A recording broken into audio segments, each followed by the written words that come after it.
안녕하세요. 저는 서울에 혼자 살고 있는 돌싱 30대 남자입니다. 여러분들에겐 첫사랑의 기억이 어떻게 남아있나요? 다시 생각해도 설레고 아련하고 그리운 기억으로 남아있으신가요? 남자는 생각만 해도 설레는 첫사랑을 죽을 때까지 못 잊는다고 하던데 저는 다른 의미로 첫사랑을 죽을 때까지 못 잊을 것 같아요. 어쩌다 제 첫사랑의 기억이 이렇게 바뀌게 되었는지 지금부터 이야기를 풀어볼게요. 저는 고등학생 때 같은 반이었던 아내를 보고 첫눈에 반해 짝사랑을 해왔었어요. 가슴 간질간질거리는 저의 첫사랑이 그렇게 시작된 것이죠. 아내는 미모가 뛰어나서 전교생에게 정말 인기가 많았어요. 여자들은 아내가 쓰는 물건들을 따라 샀었고 학교에서 인기 좀 있다는 잘생긴 애들도 아내의 뒤를 졸졸 따라다녔었어요. 하지만 저는 잘생긴 것도 아니고 그렇다고 날씬한 것도 아니라서 뒤에서만 아내를 봤었어요. 정말 평균 이하의 외모에 살집도 있는 편이라 제가 봐도 너무 별로더라고요. 늘 그렇게 뒤에서 아내를 지켜보다가 아내가 가는 대학에도 따라 들어가게 됐어요. 아무리 그래도 그 정도까지 하냐고 말하시겠지만 저는 그만큼 아내를 무척이나 좋아했었거든요. 제 세상은 아내에 의해 흘러간다고 볼 수 있었어요. 그렇게 대학을 가서도 혼자 속으로만 좋아하다가 대학 졸업할 때쯤 제가 용기를 내서 아내에게 고백을 했어요. 현이야, 친하지도 않은 내가 이렇게 불러내서 당황했지. 졸업하기 전엔 꼭 너한테 하고 싶은 말이 있어서 불렀어. 나, 너 좋아해, 현이야. 나도 알고 있었어. 고등학생 때부터 뒤에서 계속 나만 보던데 어떻게 몰라? 다른 애들은 나랑 얘기 못해서 안달이었는데 넌 끝까지 쳐다만 보더라? 아, 알고 있었어? 다른 애들은 다 잘생기고 이쁜데 난 너무 못생겼잖아.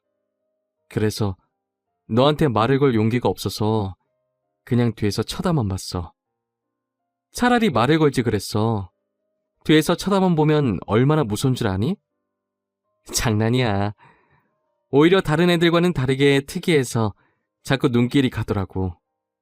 아, 그랬어?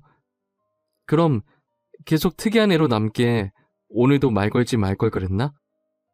나 근데 정말 너 좋아해. 대학까지 따라올 만큼 진짜 진심으로 좋아해. 대학까지 따라온 거야? 내가 뭐라고 이렇게 좋아해 주는 거야? 나 정말 별거 아닌 사람인데. 아니야. 너만 보고 있으면 주변이 환해지고 너가 웃을 때마다 내가 행복해지는걸. 이젠 졸업 앞두고 마지막이라고 생각하고 말한 거야. 부담 가지지 마. 대답 안 해줘도 돼. 왜? 난 대답하고 싶은데. 원래 고백은 대답 들으려고 하는 거 아닌가? 나는 좋아. 우리 한번 만나보자. 아직 어리니까 가볍게 만나보고 아니면 그때 헤어지면 되지. 저는 인생은 믿져봐야 본전이라는 생각에 당연히 차일 것이라고 예상하고 고백한 것인데 예상 밖으로 아내는 활짝 웃으면서 저를 받아주더라고요. 그렇게 저희는 얼떨결에 연애를 하게 되었어요. 남들과 똑같이 데이트도 하고 사랑을 나누었죠. 아내 주변에서는 도대체 저를 왜 만나냐고 했었는데 그냥 웃기만 하더라고요. 저는 이유가 뭐든 지금 아내와 사귀고 있다는 자체가 행복해서 아무런 상관이 없었어요. 그리고 졸업을 하고 저는 운 좋게 대기업에 취업을 하게 되었어요. 아내도 대기업에 계속 이력서를 넣어보는데 서류 전형은 대부분 합격을 하는데 저보다 자격증이 많이 부족해서 그런지 최종 면접에서 항상 떨어지더라고요. 결국은 대기업은 포기하고 중소기업에 취직을 하게 되었죠. 위로가 전혀 안 되겠지만 그래도 아내에게 취직 축하한다고 맛있는 것도 사주고 아내가 평소 갖고 싶어 했던 지갑도 축하 선물로 사줬습니다. 아내는 저의 응원을 받고 힘을 내서 열심히 회사를 다녔어요. 제가 어느 정도 직급이 올라갔을 때 아내에게 결혼을 하자고 했어요. 아내는 망설임도 없이 단칼에 제 청혼을 거절하더라고요. 아직 직장이 변변치 못하다면서 자신이 당당해질 수 있을 때 결혼을 하고 싶다고 했었어요. 아무것도 없는 나랑 결혼하고 싶다고 해줘서 너무 고마운데 아직 내가 직장이 변변치 않아서 지금 결혼하기엔 너한테 너무 미안해. 그럼 내가 싫어서 거절하는 게 아니라 직장 때문에 거절하는 거야? 직장이 무슨 상관이야. 우리 둘이 잘 살면 되는 거지. 그래도 직장이 좋아야 월급도 많이 받고 우리가 걱정 없이 살 거 아니야. 너 월급에 비하면 내 월급은 너무 작잖아. 나는 내가 네 앞에서 당당해질 수 있을 때 결혼하고 싶어. 그래도 너가 안 버는 것보단 낫지. 우리 둘이 같이 벌면 괜찮아. 그리고 나 혼자 벌어도 너 하나쯤은 먹여 살릴 수 있어. 아내가 저보다 못한 직장에 다닌다고 스트레스 받아 하는 것 같아서 괜찮다고 다독여줬어요. 아내는 제가 대기업에 다니니까 확실히 제 월급이 자신 월급보다 많다는 것을 알았지만 정확히 얼마나 되는지 모르는 상태였거든요. 그래서 저는 아내에게 이 정도의 월급을 받고 있으니 결혼해도 문제가 없다고 설득했죠. 제가 자신보다 2배 넘게 받는다는 것을 듣고 놀라더니 고민을 하는 것 같더라고요. 계속되는 저의 설득 끝에 아내는 긍정적으로 생각이 바뀐 것인지 제 청혼을 받아주었어요. 제가 이렇게 결혼을 서두르게 된 이유는 회사에서도 아내가 인기가 많은 것 같더라고요. 아내가 종종 회사에서 치근덕거리는 남직원이 있다고 얘기를 꺼낼 때마다 다른 남자들이 더 이상 치근덕거리지 않게 얼른 결혼을 해야겠다는 마음을 먹게 됐죠. 저는 그렇게 힘들게 아내와 결혼하는 데 성공했습니다. 저희는 결혼한 지 2년이 지났는데도 자식 없이 여전히 둘이서 신혼생활을 보내고 있어요. 사실 아무리 노력을 해도 아이가 저에게 찾아올 생각을 하지 않더라고요. 아내와 저는 아직 젊으니까 조급해하지 말고 아이가 찾아올 때까지 천천히 기다려보기로 했어요. 그러다 결혼 3년 차가 되었을 때 아내가 임신을 했더라고요. 저희 부모님은 아들이든 딸이든 상관없다며 너무 수고했다고 고맙다면서 아내의 손을 꼭 잡고 우셨어요. 아내도 어머니의 눈물을 보고선 살짝 눈가에 눈물이 고였더라고요. 며느리 아끼는 시부모님 덕분에 낙동강 오리알 신세가 된 저만 힘들어졌었어요. 아내 회사가 중소기업이어도 설립자가 여성분이어서 그런지 복지가 대기업 못지않게 좋더라고요. 아내는 일을 하면 스트레스 받을까봐 아이를 위해 휴직을 하고 집에서 쉬고 있었어요. 혹시나 쉬면서 집안일이라도 할까 어머니께서 집에 오셔서 아내 대신 집안일을 다 해놓고 가시더라고요. 저도 퇴근하고 오면 어머니의 잔소리를 듣고 아내의 시중을 들기 시작했고요. 아내 시중을 들면서도 저는 태어날 아이 생각에 하나도 힘들지 않았고 행복했어요. 저희는 아들, 딸 구애받지 않으려고 병원에 검진을 가도 성별을 알려고 하지 않았어요. 출산하고 아이를 보러 신생아실에 갔는데 아내를 아주 쏙 빼닮은 귀여운 딸이더라고요. 엄마를 닮아서 그런지 아이의 얼굴이 벌써 완성형이라고 호들갑 떨었다가 아내한테 주책이라면서 벌써 딸바보 됐냐고 등짝 한 대 맞았네요.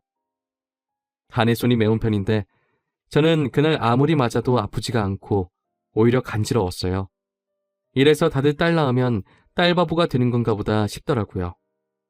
딸이 태어난 지 이제 1년이 넘어가기 시작했을 때 저는 집 앞에서 충격적인 장면을 목격하게 됐습니다. 제가 직급이 올라가면서 회의다 뭐다 여기저기 불려다니다 보니 정시 퇴근하는 아내가 항상 저보다 먼저 집에 와 있었어요. 그런데 제가 몸이 안 좋은 것 같아서 회의에 참석하지 못하고 집에 바로 온 적이 있었어요. 차를 주차하고 내리려고 가방을 챙기는데 어떤 차에서 내리는 아내가 보이더라고요. 아내는 운전면허가 없어서 항상 제가 데려다 주거나 대중교통을 이용해서 출퇴근을 했었거든요. 저는 처음엔 동료가 데려다 준 거라고 생각하고 신경을 쓰지 않으려고 했었어요. 그런데 아내가 집에 들어가려고 할 때 남자가 차에서 내리더니 아쉽다는 듯 아내의 손을 잡더라고요. 저는 내리려고 손잡이에 올린 손을 떼고 그 모습을 어처구니 없이 쳐다보고 있었어요. 아내는 남자를 보면서 웃고 있고 남자는 잡은 손을 앙탈 부리듯이 흔들고 난리도 아니더라고요. 다른 사람이 보면 그 둘이 부부인 줄 알겠더라고요. 하필이면 제 차가 입구 정면에 주차하고 있어서 제 블랙박스에 그 장면이 그대로 다 찍혔었어요. 저는 차 안에서 나오지 않고 아내가 들어간 후에도 그 장면만 계속 돌려보고 있었어요. 잘못 생각한 거라고 현실을 부정하려 했지만 보면 볼수록 외도가 맞는 것 같아서 화가 나더라고요. 더 확실한 증거를 잡아야겠다는 생각에 저는 집으로 바로 들어가지 않았어요. 차 안에서 쉬다가 원래 제가 퇴근하던 시간에 맞춰서 집에 들어갔죠. 아내가 웃으면서 저한테 왔냐고 말하는데 온몸에 소름이 돋았어요. 저는 아무것도 못 본 사람 마냥 아내에게 평소와 다를 것 없이 똑같이 대했었어요. 아내가 음식을 하는 동안 혹시나 다른 증거들이 나오지 않을까 싶어서 아까 아내가 입고 있었던 코트를 뒤졌는데 아무것도 나오지가 않더라고요. 저는 아내가 잘 때 휴대폰을 몰래 확인해 보기로 마음먹었습니다. 아내가 먼저 잠든 것을 확인하고 휴대폰을 들고 조용히 거실로 나왔어요. 잠금이 걸려 있었는데 비밀번호가 딸 생일이더라고요. 저는 고민할 것도 없이 제일 먼저 카카오톡을 들어가 보았어요. 전부 회사 직원들과의 단톡이나 제가 알고 있는 고등학교 친구들과의 단톡이었는데 유일하게 한 사람만 개인톡을 하고 있더라고요. 저장명도 심상치 않은 게 제 직감으로는 이 사람이 아까 아내를 데려다 준 사람이라고 생각했죠. 개인톡을 들어가 보니 역시나 제 예감이 딱 들어맞았더라고요. 아내가 저랑 연애했을 때보다 그 사람이랑 더 달달하게 카톡을 주고받았어요. 그런데 두 사람이 사귄 지가 꽤나 오래된 사이였던 것 같았어요. 같이 데이트하면서 찍은 음식 사진에 남자가 살짝 걸려있는 사진들과 대놓고 찍은 커플 사진들도 있길래 모조리 제 휴대폰으로 옮겨놓았어요. 그리고 다음날 아침밥을 먹으면서 아무렇지 않은 표정으로 평소 대화하듯 아내에게 이혼 서류를 준비하라고 했어요. 아내는 잘못 들은 건가 싶은 표정으로 갑자기 무슨 소리냐고 하더라고요.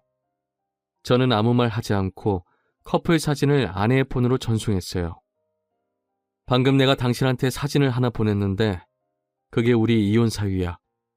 그러니까 군말 없이 퇴근하면 이혼 서류 준비하고 당신 짐 싸놓고 있어.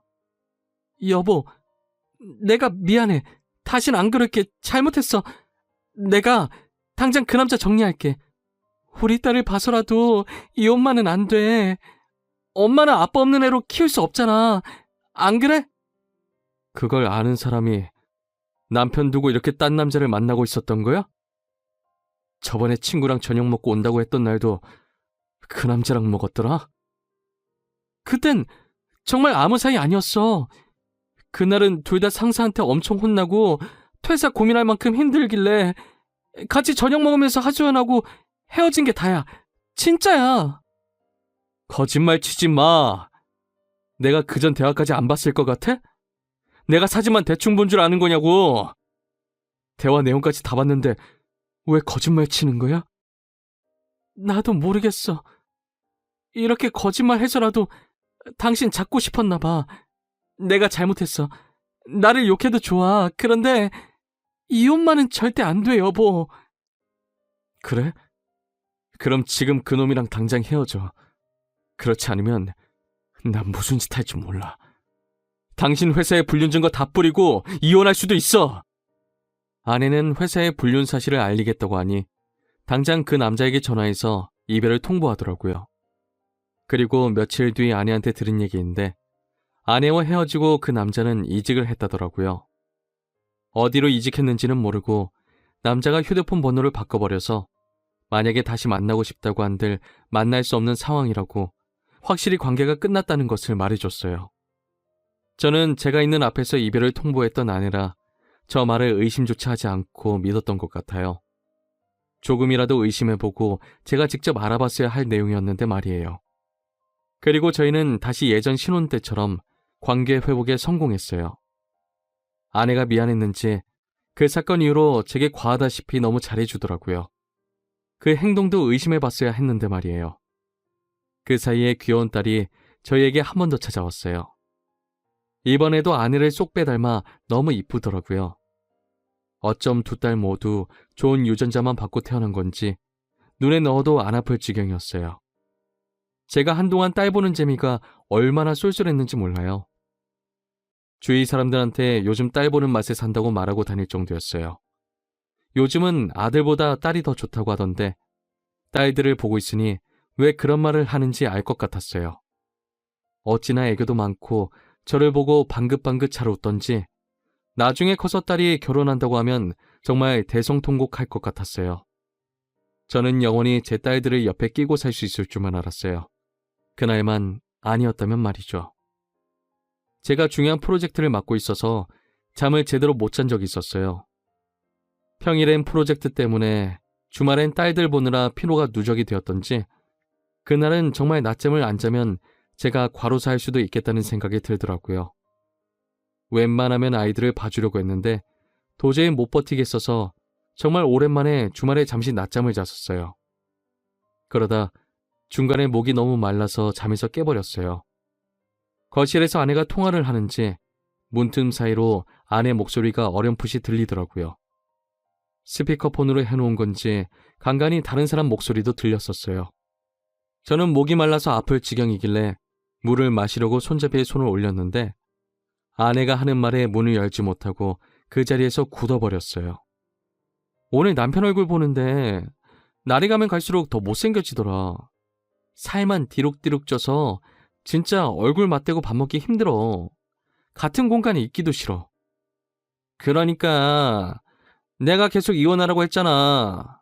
언제 이혼할 건데? 이대로 살 생각이야? 도대체 언제까지 이러고 있을 건데? 나 이제 당신 남편이 불쌍해 보일 지경이야. 아니 뭐 아직 애들도 어리고 내 월급으로 애들 키우는 건 힘들잖아. 그렇다고 당신 월급도 많은 게 아니니까 조금만 더 있다가 하려고. 이혼할 생각이 있긴 한 거야? 내가 봤을 땐 당신 남편이 가진 돈 때문에 이혼 안 할 것 같아. 말로만 이혼할 거라고 하고 계속 이런 식이면 나 당신 남편한테 다 말할 거야. 아, 좀 기다려보라고 했잖아. 왜 이렇게 보채는 거야? 매력 떨어지게. 우리 딸 부족함 없이 키워야 하지 않겠어? 그러니까 조금만 참아. 그건 그렇긴 한데 나도 애기들 보고 싶단 말이야. 맨날 사진으로만 보고 나도 실제로 애기들 알아보고 싶어. 근데 지금 자기 애도 아닌데 자기 애라고 믿고 저렇게 좋아 죽는 꼴이 너무 웃겨. 진짜 멍청한 거 아니야? 얼굴이 자기랑 너무 다르잖아. 당신 닮아서 얼마나 이쁜데. 자기 애라고 믿지? 얼핏 들었을 때 대화 내용으로 아내가 상간남이랑 통화하고 있었다는 걸 알아차렸어요. 얼굴 얘기하면서 제 험담을 할 때부터 저는 손을 뻗어서 화장대에 있던 제 폰을 들고 아내의 통화 내용을 녹음하기 시작했었어요. 둘이서 오가는 대화들이 정말 갈수록 가관이더라고요. 제 험담은 그럴 수 있다고 생각했는데 이제껏 제 딸이라고 믿었던 애들이 알고 보니 제 딸이 아니라 상간남 딸이라고 하니까 너무 충격적이더라고요. 저는 들고 있던 폰을 바닥에 떨어뜨렸고 그 소리에 아내가 놀랐는지 황급히 전화를 끊더니 방문을 열고 불을 켜더라고요. 불을 켜자마자 바로 앞에 서 있던 저를 발견하고 놀라서 소리를 지르더라고요. 여보, 당신 언제부터 여기 있었어? 혹시 내가 통화하는 거 들은 거야? 어디서부터 들었어? 다 들었어? 너 당장 내 집에서 나가. 더 이상 네 목소리 듣고 싶지 않으니까. 아무 말 하지 말고 지금 조용히 그대로 문 열고 나가. 여보, 이거 오해야. 내 말 좀 들어봐, 어? 당신이 지금 어디서부터 뭘 들었든 다 오해야. 그러니까 이거 드라마 얘기야. 내가 요즘 보는 막장 드라마 있는데 그 얘기하는 거였어. 내가 방금 분명히 당신 목소리 듣고 싶지 않다고 말했을 텐데. 나가. 안 나가? 못 나가겠으면 내가 나가게 만들어줘? 아이들 데리고 당장 나가! 여보, 내가 정말 미안해, 어? 나 여기서 절대 못 나가. 한 발자국도 안 나갈 거야. 여기서 나가면 정말 갈 곳이 없어. 그러니까 제발 한 번만 봐줘. 괜히 입만 아프게 더 말할 필요 없고 여기 있는 물건들 다 내 돈으로 산 거니까 그대로 두고 귀찮게 짐 쌀 필요 없이 몸만 나가면 되겠네. 아이들 데리고 나가. 내 인내심도 여기까지니까. 아내는 계속 나갈 수 없다면서 제 바지가랑이를 잡고 늘어지더라고요. 저희가 싸우는 소리에 놀란 애들도 울고불고 난리가 났었어요. 제 애가 아니라는 말을 들으니 더 이상 애들이 울든 말든 달래주고 싶지가 않았어요. 아이용품은 저희 집에 둬봤자 필요가 없으니 대충 애들 짐만 챙겨서 아내 손에 쥐어줬어요. 아내는 제가 쥐어진 가방을 던지고 못 간다면서 바닥에 들어 눕더라고요. 제가 경찰에 전화하는 신용을 하니 아이들을 데리고 나갔어요. 알고 보니 아내는 전에 저한테 들켰던 그 상간남과 계속 만나고 있었더라고요. 저번에 헤어졌다는 말도 거짓말이었고 이직을 했다는 말도 전부 거짓말이었어요. 그렇게 저를 속이고 둘은 뒤에서 만남을 이어갔던 거예요. 제 자식이라고 믿었던 딸들도 그 남자와 아내 사이에서 낳은 딸들이었던 거죠. 지금까지 저와 자신 사이에 아이를 낳고 싶지 않아서 피임약을 복용하고 있었더라고요. 아내는 상간남이 가진 게 쥐뿔도 없었는데 단지 얼굴 하나만 보고 만난 것이었어요. 저랑은 그저 돈을 많이 버니까 돈 때문에 계속 만나다가 결혼까지 하게 된 것이었죠. 저는 모든 사실을 알고 바로 변호사 선임해서 이혼 소송과 상간남 소송을 했어요. 아내와 상간남은 제게 당장 줄 돈이 없다고 미안하다고 빌더라고요. 여보, 내가 잘못했어. 당신이 이혼하라면 이혼해줄게. 우리 소송까지는 하지 말자, 어? 그래도 같이 살아온 세월이 있는데 합의 이혼으로 끝내면 안 될까? 정말 죄송합니다. 용서받지 못할 짓 한 거 알아요. 그치만 소송만은 하지 말아주세요. 모아둔 돈도 없어서 당장 위자료 줄 돈이 없어요. 이렇게 부탁드립니다. 이렇게 될 거라고 예상을 못했나 봐요. 제가 저번에도 용서하고 넘어가 주니까 이번에도 사과하면 그냥 넘어갈 줄 알았어요? 저 절대 고소 취할 생각 없습니다. 아내가 외도한 게 이번이 처음도 아니고 심지어 똑같은 남자랑 다시 외도를 했는데 저는 너무 괘씸해서 그 둘을 선처해줄 마음이 전혀 없었어요. 결국 둘은 저한테 줄 위자료가 없어서 사채까지 써서 줬더라고요. 매달 정확하게 들어오는 월급 받고 사채를 쓴 모양인데 제가 가만히 있을 리 없었죠. 저는 불륜 증거들을 아내 회사에 뿌리기 시작했어요. 회사 내 커뮤니티에 익명으로 녹음본과 함께 글도 올렸고 팩스로 커플 사진들도 보내고 제가 할 수 있는 건 다 했었어요. 결국 아내와 상간남은 회사에서 질타를 받으며 그대로 쫓겨났습니다. 그리고 현재까지도 빚쟁이들을 피해 도망 다니고 있는 것 같더라고요. 그러게 처음 제가 용서하고 넘어가 줬을 때 정신을 차렸어야 했는데 자기 발등 자기가 찍는 짓을 왜 하나 싶습니다. 저는 정말 죽을 때까지도 이 일을 절대 못 잊을 것 같아요. 다시는 결혼할 생각도 그렇다고 연애를 할 생각도 전혀 없어요. 저는 이렇게 혼자서 걱정 없이 사는 것도 괜찮을 것 같다는 생각을 해요. 오히려 부양할 가족이 없으니 마음이 더 편해졌어요. 저희 어머니는 아직도 집사람이 바람펴서 이혼한 줄 모르고 계세요. 나이도 많으신데 혹시나 충격에 쓰러지실까봐 영원히 제 가슴에만 묻어두려고 합니다. 여러분들은 첫사랑의 기억이 꼭 이쁘게 남아있었으면 좋겠네요. 지금까지 제 이야기 들어주신 모든 분들께 감사합니다. 모두 가족들과 행복하고 따뜻한 겨울 보내시길 바랍니다.